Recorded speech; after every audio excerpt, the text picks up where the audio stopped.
Have you ever wondered what the United States actually fears most about China's rise in the polar regions?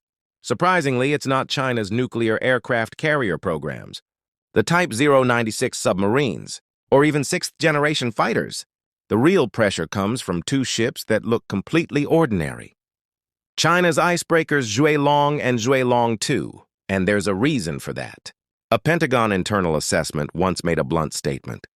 For every Chinese icebreaker that enters the Arctic, the U.S. loses roughly 100 nautical miles of strategic buffer. So why would a pair of research vessels unsettle a superpower?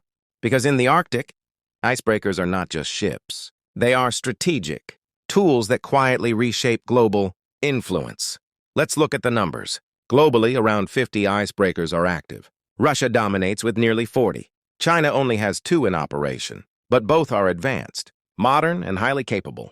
Meanwhile, the U.S. relies on 2 aging icebreakers from the 1970s machines, so old that breakdowns are routine. One even caught fire during a mission, forcing the cancellation of an entire season's Arctic patrol. That single event was a wake-up call in Washington. So what makes Zhuilong 2 so impressive?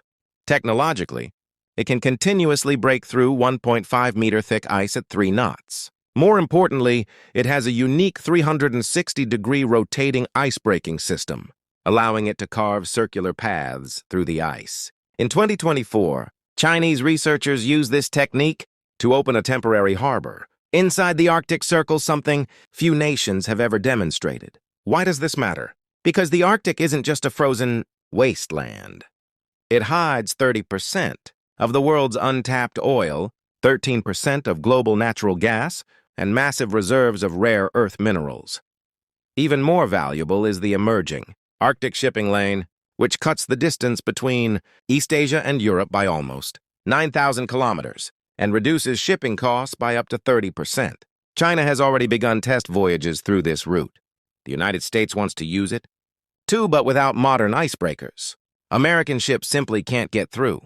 Beyond transport, icebreakers are also floating laboratories.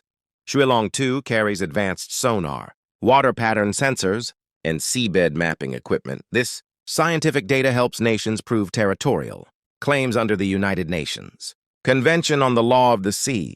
In fact, China has used its Arctic research to secure more international influence and additional observer roles in Arctic governance. Even more concerning for U.S. strategists is the dual-use potential.